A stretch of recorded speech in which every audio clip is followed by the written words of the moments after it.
Bem-vindos a mais um videocast do nosso podcast Fora do Consultório. Muito além da cirurgia plástica, hein, gente? Eu sou o Wagner Nunes, sou cirurgião plástico. E eu sou Juliana Ferrari, nutricionista. E hoje a gente tá aqui reunida, hein, Juliana, pra gente conversar sobre um assunto que é bem interessante. Gestação e cirurgia plástica. Você que engravidou, você que fez cirurgia plástica e engravidou, ou você que está na dúvida se faz a cirurgia plástica antes ou depois da gestação, qual o segredo, quais as orientações que a gente tem para você? E Pois mais, é. quais são os efeitos da cirurgia plástica, o que ela pode interferir numa gestação futura. É Vamos uma conversar. dúvida muito frequente, né? Porque eu acho que muita mulher jovem sonha em fazer uma cirurgia plástica cedo, né? Com seus 18 anos. Tô de maior, agora eu já posso fazer minha cirurgia plástica. E muitas têm aquele pensamento. Algumas fazem a mama, que é uma queixa maior, assim, e diz fazer só a parte do contorno corporal, só depois de ter filho, né? E já outras pensam o contrário. Preferem fazer a parte de contorno corporal e diz que por causa da amamentação vai deixar para fazer a mama depois. E aí fica essa dúvida, né? Essa pergunta que a gente quer escutar um pouquinho de você falar. E aí, é melhor fazer cirurgia plástica antes ou depois da sua gravidez? O que é que você acha? Eu acho que depende muito, assim, se for algo que incomode muito você faz logo, né? Se você tiver condição de fazer ainda jovem, algo que interfere muito na questão da autoestima. E uma gravidez bem planejada, né, pode ter digamos assim, os malefícios que causa no corpo da mulher bem controlado. Então, acho que dá pra fazer antes. Dá. Tem uma dica de ouro. Não, dica não é coisa de um profissional, né? Existe uma orientação que eu vou falar só no final do podcast. O que é ideal? Fazer a cirurgia plástica quanto tempo antes da gestação? Ou se você pensa em engravidar, em quanto tempo é melhor você fazer a cirurgia plástica após? Fica ligado que eu vou responder essa pergunta durante o nosso videocast. Sim, é uma boa, né? Porque tem muita paciente que engravida logo após que faz a cirurgia plástica, né? Você é um caso. Eu operei Juliana ano passado, 2022, né? Ano passado. Eu não sei se vocês sabem, mas assim, era segredo, não sei se eu poderia estar falando. Juliana está grávida em algumas semaninhas. A gente vai anunciar, quer dizer, quando o podcast a gente soltar, né, já vai ter anunciado. Mas eu troquei minha prótese ano passado, né, e agora eu tô grávida. E aí? E aí? Então, eu acho que outra coisa que a gente pode falar, assim, que pode influenciar muito nesse resultado é o tamanho da prótese, né? Porque quanto maior a prótese, mais sua mama vai ficar grande por causa do leite, né, e da amamentação. E a tendência da queda é maior. Então, no meu caso, eu não tenho uma prótese grande, troquei pelo mesmo tamanho que eu tinha. E eu não tenho redução, né? Eu só tenho uma prótese, então eu não tenho aquela cicatriz maior. Na verdade, assim, a pergunta seria: cirurgia mamária interfere na gestação? E a amamentação, né? Desculpa, cirurgia mamária interfere na amamentação? Vamos responder. Vamos começar do primeira pergunta. Existe um momento ideal para você engravidar? Você que está pensando em fazer cirurgia plástica, você deve engravidar antes ou depois, né? Então, é o seguinte, não existe uma resposta correta, tá? Acima de tudo, você tem que fazer algo que o seu coração pede. Se constituir uma família, se você está bem no relacionamento, se você está feliz e você deseja engravidar, logicamente você deve procurar realizar esse sonho primeiro. Só que em alguns pacientes, a cirurgia plástica é um sonho muito forte, porque passa por todo um problema da autoestima. Essa paciente ela não está bem com seu namorado ou com seu marido, ela não está bem para ir à praia, ela não se sente bem de vestir uma roupa ou um biquíni. Nesses casos, ela sonha em fazer uma cirurgia plástica, tá? E se você não pensa em engravidar num período curto de tempo, futuro, com certeza, obviamente, e você deve fazer sua cirurgia plástica. Lembrando que nós não temos controle absolutamente sobre tudo da nossa vida. Você pode fazer uma cirurgia plástica, como foi o caso de Juliana, e engravidou em seguida, não tem problema. A gente vai lidar com as consequências disso e a gente vai falar sobre isso depois. Tá? Então você que não tem um namorado, um relacionamento que está prevendo um filho, você pode fazer sua cirurgia plástica, fica tranquila. E hoje que as pessoas Aproveita têm esse filhos momento. mais tarde, né? Depois dos 30, então você fazer uma cirurgia plástica com seus 23, 24, ou até mais nova, e pensar em ter filho 10 anos depois, né? Que é a média da idade que as pessoas têm filho hoje em dia. Exato. Tranquilo. Agora, o que eu vejo bastante no consultório é você que tem um relacionamento, que está programando que seu marido, namorado, noivo, deseja ter um filho.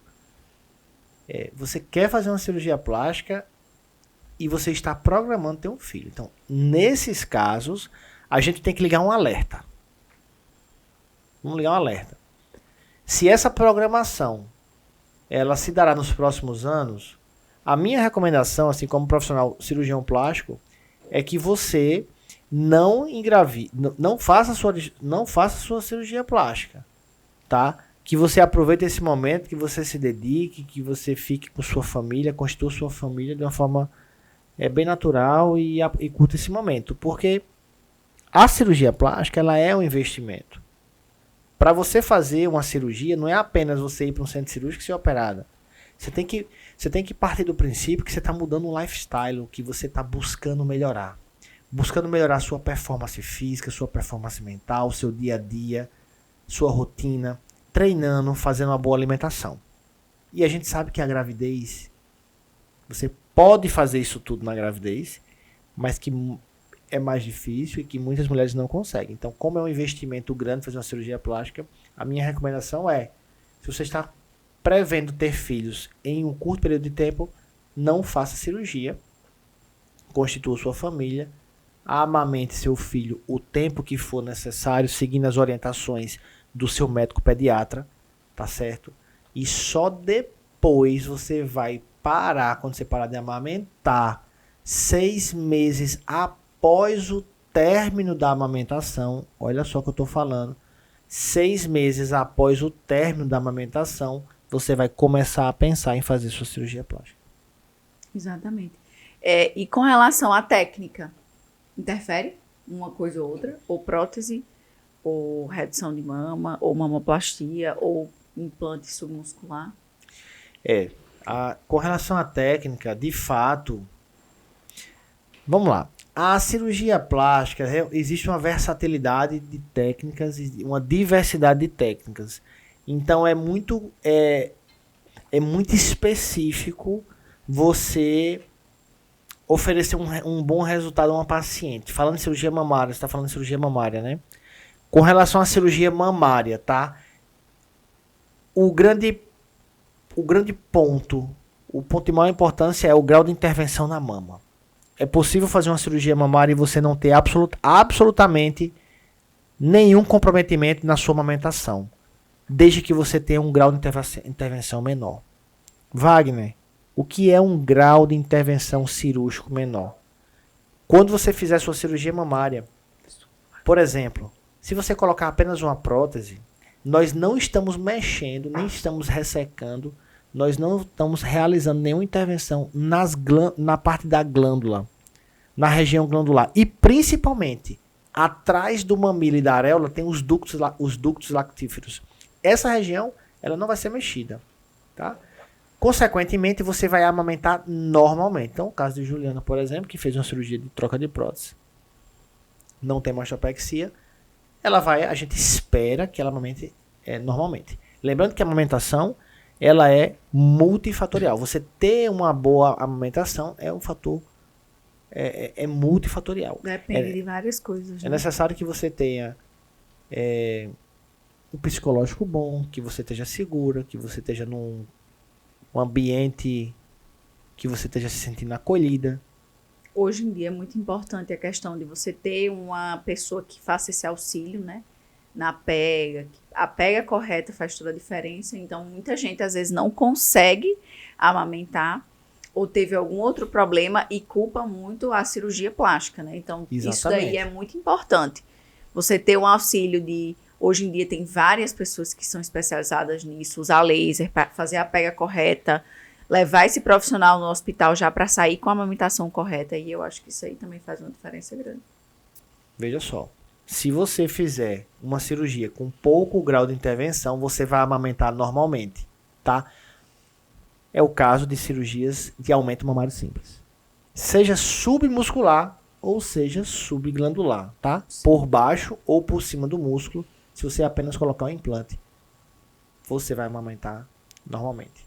Agora, a grande dúvida é, no caso de mastopexia com implante ou mamoplastia redutora. Então, embaixo do músculo também não interfere?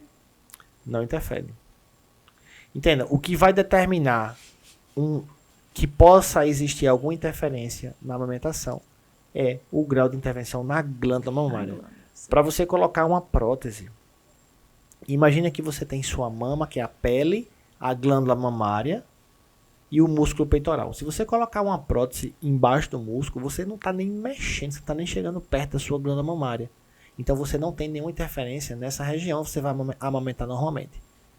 Agora, se você está colocando uma prótese por cima do músculo, se essa técnica for realizada de uma forma delicada e tranquila, lógico que por cima do músculo tem a glândula mamária.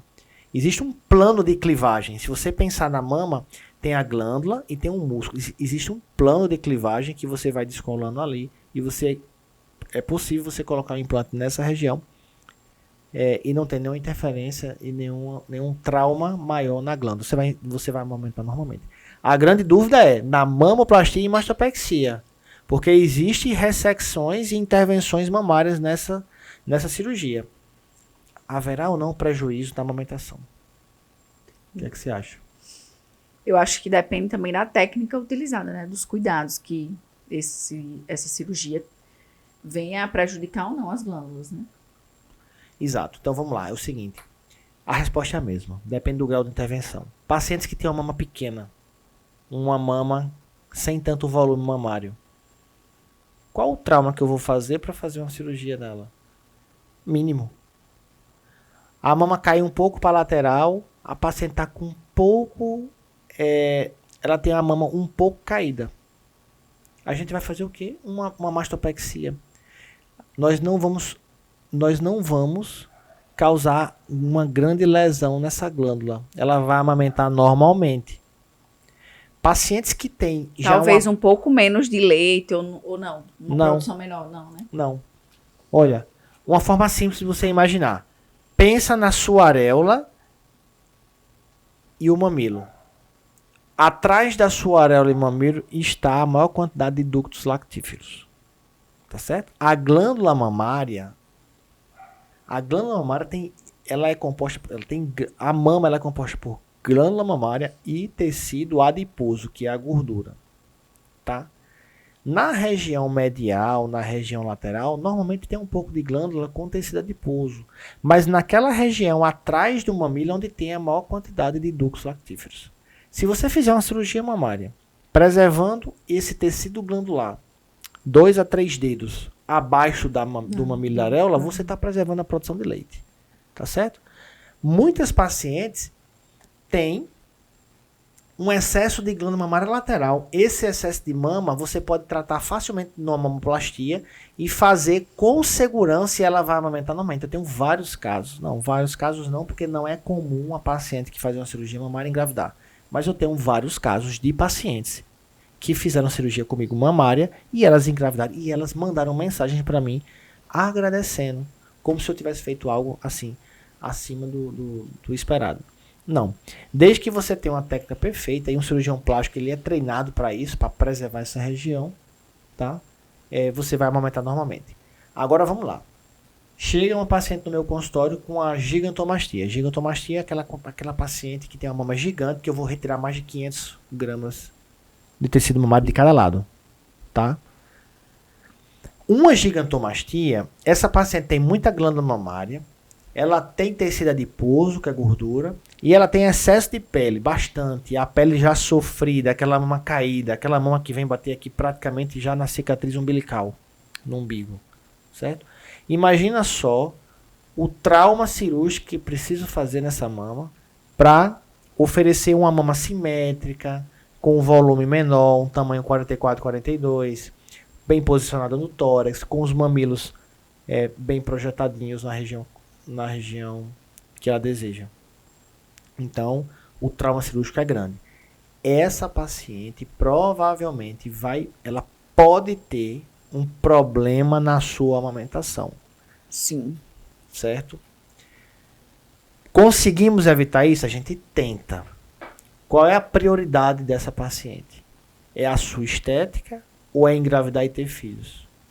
Isso é uma pergunta que você tem que responder. Normalmente paciente pós-bariátrica, né? Se for uma pós-bariátrica nova ou não? Não, qualquer paciente. Tem pacientes de 18 anos de idade com um corpo belíssimo, com gigantomastia. Ah, é? O processo de formação da mama,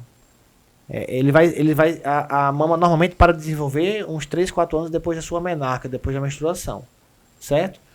Mas alguns pacientes essa mama continua se desenvolvendo, ou elas se desenvolveram demais até ela menstruar. Então é muito comum paciente jovem com gigantomastia. Faz o quê? Então, qual é a prioridade dessa paciente? Você é jovem, tem uma mama grande, e aí, qual a sua prioridade? A mama interfere nas suas atividades habituais? Interfere no seu treino? Está dificultando seu esporte? Como é que está o uso das suas roupas? O sutiã está fazendo marca no seu ombro? Você está com dor? Você está com desconforto? A sua coluna, você está com desconforto, dor na coluna? Veja, nesse caso, essa paciente vai precisar ser operada. Tá certo? Ela não vai aguentar casar, esperar casar, namorar, noivar, casar, ter filhos para fazer uma mamoplastia. Agora, lógico que a gente vai tentar oferecer uma técnica um pouco mais conservadora. Sim. Lembrando que atrás do mamilo e da areola tem a maior quantidade de ductos lactíferos. E a gente vai preservar essa região. Agora, qual é o grande problema? Quando você faz um tratamento de gigantomastia, que é uma mamoplastia redutora, preservando mama, o que é que pode acontecer no futuro dessa paciente? Eu preservei bastante mama. Cair, né? De novo. A queda precoce da mama, que alguns pacientes confundem. A mamoplastia redutora cai, a mama cai mais do que na mastopexia com implante. A queda precoce da mama não vai acontecer porque nós não colocamos o implante. Sim, porque nós deixamos de colocar. Muito grande, né? É porque numa mamoplastia redutora é esperado que a gente mantenha um tecido mamário mais considerável. Quanto mais mama você tiver, maior a chance que você tem da sua mama cair. Entendi. E às vezes só no processo de engordar e emagrecer, se for uma jovem, provavelmente depois dos 18 anos que ela consegue operar, né? Às vezes algumas até mais novas. E até os 25 ela vai ter um processo muito grande de engorda e emagrece, né? São vários fatores. E aí isso piora. Pode contribuir para a queda precoce da mama. Então, você que fez uma mamoplastia redutora e acha que sua mama teve uma queda precoce, vamos lá. Número 1, foi um erro técnico? Provavelmente não. Seu cirurgião plástico provavelmente fez a cirurgia certa. A não ser que você tenha feito com um cirurgião que não tenha nenhum respaldo aí, né? Mas, de forma geral, você fez uma cirurgia correta, tecnicamente. Você oscilou de peso? Se você teve um grande ganho de massa, principalmente de gordura, e você oscilou de peso, provavelmente a sua mama vai cair. Se sua mama teve um grande aumento mamário, se você ganhou peso por algum motivo, a pele da gente, ela não consegue estar aumentando, esticando e retraindo. Provavelmente a nossa pele vai ceder também. Tá certo? Então, tem a questão técnica, tem a questão de oscilação de peso e tem o terceiro fator, se sua mama teve uma queda precoce, que é a quantidade de tecido mamário que foi preservado. Veja só, gente, a quantidade de tecido mamário que é preservado é uma decisão entre o cirurgião e o paciente. Se chega um paciente de 18 anos para mim, que não tem filho, que pensa em constituir família e tem uma gigantomastia e me pede para fazer uma mamoplastia redutora, com certeza eu vou fazer uma cirurgia com muita responsabilidade. Mesmo que ela me peça para dar prioridade à sua estética, eu vou manter um pouco de mama nela. pensando na questão familiar, na questão de amamentação. Muito imatura, né? Então, quando essa paciente estiver na fase de ter filho, vai se arrepender muito, né? Exatamente. Então, assim, olha só, para fechar esse assunto, a queda precoce da mama, ela tem diversos fatores: técnica, oscilação de peso e a quantidade de tecido mamário que fica. Paciente que fez a mastopexia com implante e paciente que fez mamoplastia redutora, a paciente que fez a redução de mama vai ter uma queda precoce? Provavelmente vai ter uma queda precoce em relação à da mastopexia com implante. Porque a cirurgia de mastopexia com implante, ela é indicada em pacientes que têm menos tecido mamário e que precisam de um implante para oferecer um colo mais bonito, uma linha de cleavage mais sensual.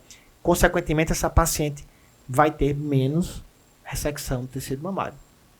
Ela vai ter menos quantidade de glândula. Entendi.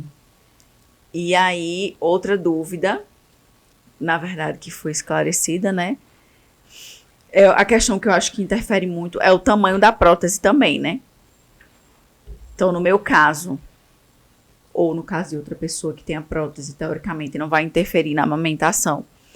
Mas eu acredito que se o paciente tem uma prótese mais ok, após a gestação, a depender do ganho de peso dessa paciente, provavelmente ela não vai ser preciso mexer na mama, né? Então, você fala a cirurgia mamária e a interferência na amamentação? Não, eu falo, por exemplo, a paciente que quer operar, como eu, que operou e vai ter filho, e tá grávida, por exemplo. E aí pensa em não refazer uma cirurgia. Então, assim, o tamanho da prótese interfere para que, juntamente com o aumento do leite, a amamentação e tudo, esse retorno e com o meu ganho de peso, por exemplo, um ganho de peso ok, no máximo 10 quilos, no meu caso 7 a 9 quilos, que é a minha faixa de ganho de peso, e aí isso não vai prejudicar o resultado da minha cirurgia, que foi antes de ter filho, antes de engravidar. Pronto, você respondeu até a pergunta. Eu acho que o fator preponderante que vai ser que vai ser prognóstico assim na sua Se vai ter que refazer de você manter o resultado da sua cirurgia mamária é o controle de peso, certo? Se você foi bem operada, se foi aplicada uma técnica adequada, foi aplicada uma técnica adequada. Se você fizer treino, dieta balanceada, a sua oscilação de composição corporal, lógico, vai existir, mas o seu corpo vai suportar, até porque você é jovem, tem uma quantidade de colágeno, de fibras elásticas boas. O que é que eu vejo? Pacientes que são bem operadas, que acabam engravidando e que perdem aquele cuidado que tinham com a sua saúde, de uma dieta balanceada e de treino. Então, se você tiver uma oscilação de mais de 10 quilos, de fato, você corre sérios riscos de perder o resultado da sua cirurgia. E acho que a idade interfere muito, né? Hoje tem muita gente engravidando depois dos 45. Exato, e era por isso que você queria engravidar enquanto é nova, porque de fato quem engravida jovem tem mais chance de, por a pele estar melhor, a quantidade de fibras colágenas, elásticas, né, e a disposição para manter a vida de treino, de você manter o seu corpo bem saudável e ter uma recuperação muito boa. Eu falo sempre isso, né? Que quem pretende ter filho, eu sei que não é uma decisão fácil, né, a ser tomada, mas eu não falo pela questão estética, mas eu falo pela saúde dos óvulos, a saúde do seu filho em si, né? Então, a idade dos dois, o estilo de vida dos dois interfere muito, mas também essa questão da pele nem se compara, né? Eu tenho 28 e eu não queria engravidar após os 30, porque eu já acho que depois dos 30 fica mais difícil a questão. Não é uma questão de metabolismo, mas uma questão de colágeno em si. É outro metabolismo, outra vida que você tem depois dessa idade, de uma certa idade, na verdade, né, dos 35. Hoje tem muita gente engravidando depois dos 40, mas... Mas assim, da mesma forma que as mulheres hoje têm liberdade para escolher quando vão engravidar, não tem uma idade ideal. Voltando, foi a primeira coisa que eu falei no nosso bate-papo hoje. Você tem que fazer isso quando você estiver se sentindo bem, feliz, quando sua família estiver pedindo, os irmãozinhos, né? Que foi o caso da gente. É lógico, se puder ser algo programado, maravilhoso. Lembrando que filho sempre é uma bênção e a gente tem que olhar isso. Às vezes ele vem num momento que você não estava esperando, que você não quer.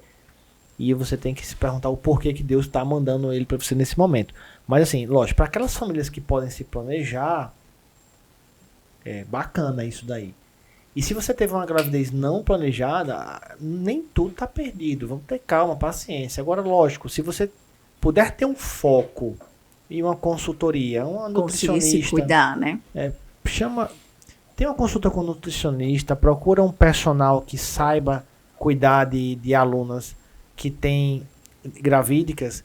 Você pode passar por esse momento com, digamos assim, interferências mínimas na sua cirurgia plástica, tá?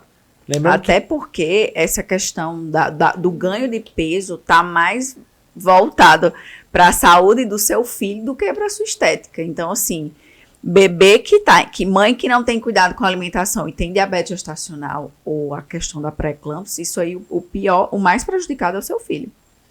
Então, assim, não é uma questão de vaidade. De vaidade, de estética, não. Então, assim, tem que ter cuidado com esse ganho de peso pela saúde do seu filho. Olha só que interessante. Então, você que engravidou, fez cirurgia plástica ou não fez, a parte de uma dieta balanceada é importante não só para você, mas para o seu filho.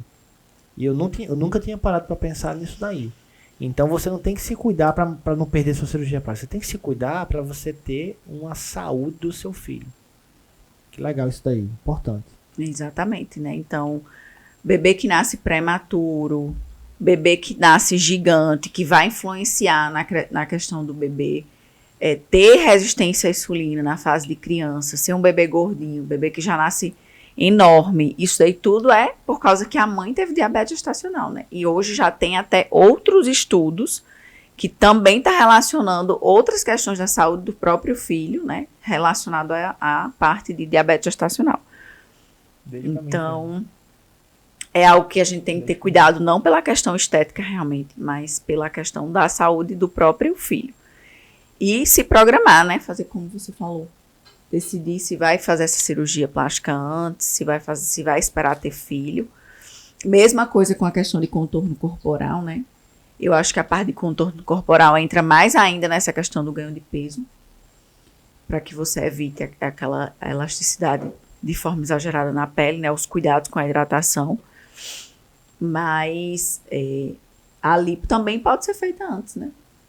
Não pode aconselho, sim. Eu acho que a questão da retirada de pele, né? O princípio é o mesmo, né?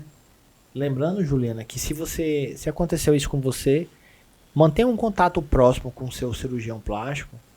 Eu tenho certeza que ele vai dar um suporte adequado. Então eu tenho uma proximidade muito grande com minhas pacientes e a gente dá um suporte hoje. Acho que eu deixei de ser cirurgião plástico faz um tempo. Além de cirurgião, a gente é psicólogo, companheiro, amigo, parceiro. Estamos muito presentes na vida dos nossos pacientes. Praticamente um médico da família. E é só você manter essa proximidade que você vai ver que você consegue passar por esses momentos sem tantos medos. Porque realmente é uma situação que muitas de vocês sofrem e ficam angustiadas. Gravidez e cirurgia plástica.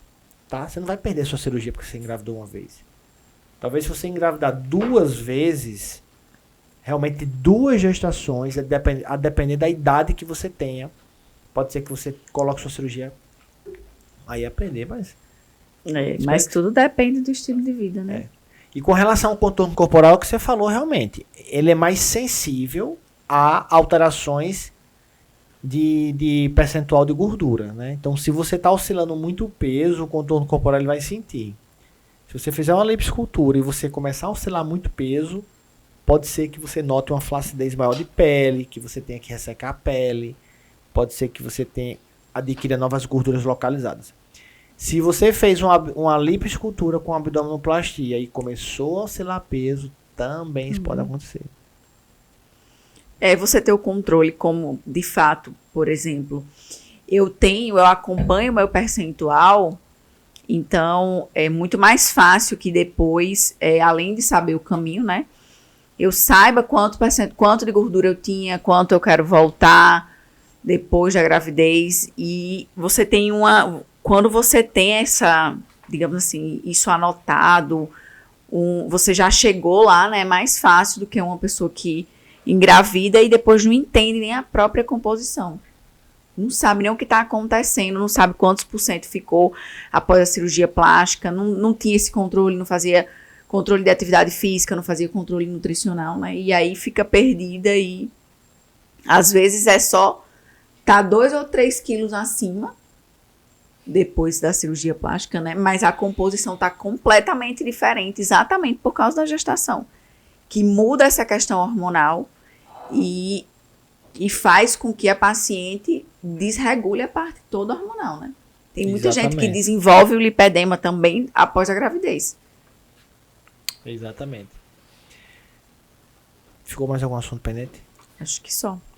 Gente, olha só. A gente conversou hoje sobre gestação, cirurgia plástica, quando você deve engravidar, quando não deve engravidar. E eu fiquei, no início, eu falei assim, que tinha uma dicasinha de ouro para dar para vocês. Vamos lá. Como cirurgião plástico, o que é que a minha experiência diz sobre o assunto? Lembrando que não existe uma resposta correta. Se você pensa em engravidar em até 2 anos, não faça sua cirurgia plástica. Foque na sua família, constitua seus filhos, tenha seu filho, depois você faz sua cirurgia plástica. Porém, se a programação de um filho não se dará nesses próximos 2 anos, faça sua cirurgia plástica sem peso na consciência, sem angústia e sem ansiedade. Aproveite esses meses e esses anos. E aí, caso um filho venha, e que ele venha com muita bênção, com muita saúde e alegria e torne a vida de vocês mais iluminada. 2 anos, né? Então, um bom período. É um bom período. Beleza? E aí a pessoa já aproveita para engatar no estilo de vida, né? Porque quando for ter, já vai recuperar ainda mais rápido de volta à cirurgia plástica, né? Lembrando sempre do acompanhamento nutricional, tá certo? E um personal de educação física, pô, vale super a pena. Pra amenizar aí e controlar todos os cuidados que a gente tem. Juliana, tá dando uma fome agora. Não sei nem que horas são agora, já tá bem tarde. A gente tá gravando aqui, a gente grava nas sextas-feiras. Acho que chegou a hora do nosso home sushi home. Que eu posso comer, né? Fui liberada pela minha médica. E vamos comer, porque e Fernando o sushi tá de confiança, devorando viu, tudo ali. Tomara que tenha sobrado alguma coisa pra gente. Home Sushi Home sempre presente nas nossas noites de videocast. Melhor sushi da cidade. O sushi que a grávida confia, viu? Porque não é todo sushi que a gente pode comer, não. Meu amigo Felipe Bulhões, parabéns pelo trabalho que você vem desenvolvendo. Home Sushi Home. O mango shoyu, né? Meu poke amado. Que é o poke que Juliana mais gosta, e Laizinha. E tem a fantástica pizzaria, né? Que você esqueceu, hein, Felipe? Eu vou cobrar de você a minha pizzazinha aqui nas sextas-feiras. A pizza do domingo. Vamos comer sushi? Vamos. Obrigado, gente. Não esqueçam de acompanhar a gente nas redes sociais. @Dr. Wagner Nunes. @Juliana Ferrari. No Instagram. E siga-nos no Fora do Consultório no YouTube. Fique por dentro. Se inscreve. Curte, ativa o sininho. Compartilhe esse vídeo, porque isso vai motivar a gente a estar produzindo cada vez mais conteúdo, tá bom? Valeu. Tchau.